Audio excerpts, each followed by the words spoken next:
Jemi rikthyer pas kësaj shkëputje publicitare dhe do të flasim për një çështje që është ngritur gjatë ditës së djeshme. Trump ka hapur çështjen e Grinlandës, duke thënë se duhet të jetë nën kontrollin e SBA-ve, por udhëheqësit evropian janë përgjigjur me një deklaratë të përbashkët, duke thënë se Grinlanda i përket popullit të saj dhe se vetëm Danimarka dhe Grinlanda kanë të drejtë të vendosin për të ardhmen e saj. Ndërkohë një deklaratë tjetër ka ardhur nga SBA, të cilët edhe nuk e kanë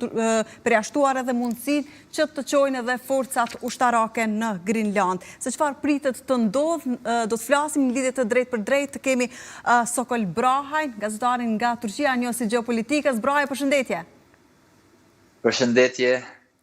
Si duket nga Venezuela, SBA-t kanë kaluar tek një çështje tjetër, tashmë tek Grinlanda. Po, në fakt Grinlanda dhe Kanada kanë qenë gjërat më kryesore të Trumpit fiks para një viti që pa të thënë, dhe tashmë duke që ka fillua aksioni i Washingtonit me në krye zotin Trump, ku pas Venezuelës dhe Grinlanda do i përkasit tashmë totalisht dhe zyrtarisht Amerikës, por nuk do të ngatruar një gjë që Grinlanda dhe Venezuela janë dy gjëra të ndryshme dhe në aspektin e marrëdhënieve ndërkombëtare, Grinlanda i përket Danimarkës, por që Danimarka është në ëmbrellën e NATO-s, por do të thënë edhe kjo tjetra që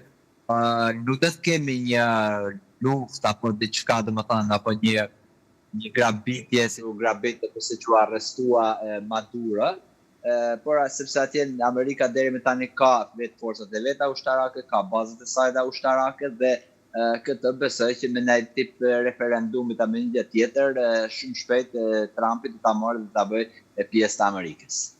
Qartë. Dhe sa rrezikshme është një deklaratë e tillë kur vjen nga SBA-t, të cilët thanë po citoj, ushtria amerikane është gjithmonë një opsion. Ajo është për të treguar forcën e frikës në fakt Danimarkës apo edhe Bashkimit Evropian, sepse si dihet kemi të disa probleme dhe brenda Bashkimit Evropian në aspektin e marrëdhëniet me Amerikën, edhe pse jemi në një ombrellë të NATO-s. Gjithsesi nuk është se do të pritet që Amerika do të çojë një forcë, por të përdorë forcën, të përdorë ushtrinë pra punë, sepse ushtria e saj, bazat e saj janë aty. Ajo që do të bëjë Amerika në Grinland, edhe pse tashmë kjo nuk mund ta quajmë që është sipas së drejtës ndërkombëtare, kjo është një temë tjetër për të trajtuar, por duhet të thënë kjo që kemi një Trump, pra kemi një sistem amerikan që në kokën e këtij sistemi tashmë ndodhet Trumpi, pra edhe 3 vite të tjerë ndrohet Trumpi, dhe Trumpi me patjetër pas humbjeve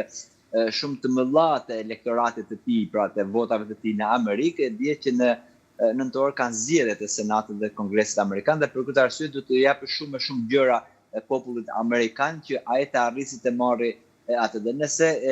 thot Trumpi edhe pas kapjes arrestimit të Maduros, pra ne jemi më të fortë dhe nuk është asnjë ushtri në këtë botë që mund të na afrohet neve. Dhe kjo je për të treguar në fakt jo për të thënë Danimarkës apo të thënë Bashkimit Evropian, por kjo është një mesazh krejt i hapur i qartë edhe për sidomos për Rusinë, Indinë dhe për Kinën, ku në fakt këtë ka treguar edhe në Iran, edhe tashmë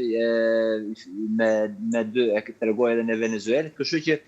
me Grinlandën si do të bëhet është shumë e vështirë ta shohim domethënë pa mbaruar filmin, ta paragjykojmë apo ta mendojmë pa mbaruar filmin, por me sa duket është shumë e vendosur Amerika për këtë dhe duket që nuk do lëshoj pesë, sepse është një gjë shumë jetike për Amerikën, ku edhe në raportin e sigurisë së Amerikës para të publikuar muaj më parë, kjo duket e qartë që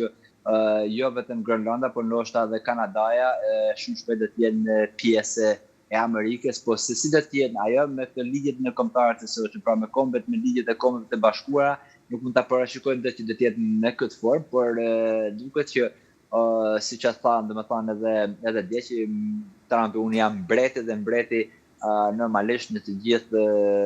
tokat e tij, mund ta quajmë domethënë ai mbreti i gjithë botës në fakt, por ai bën çfarë të dojë, por duhet të menjanojmë dy gjëra. Një e para, kjo nuk është sipas së drejtës ndërkombëtare, por është sipas së drejtës të forcës. Dhe në Shqipëri themi që është ligji, por është edhe maliqi dhe maliqi e bën ligjin, dhe kështu që do të kemi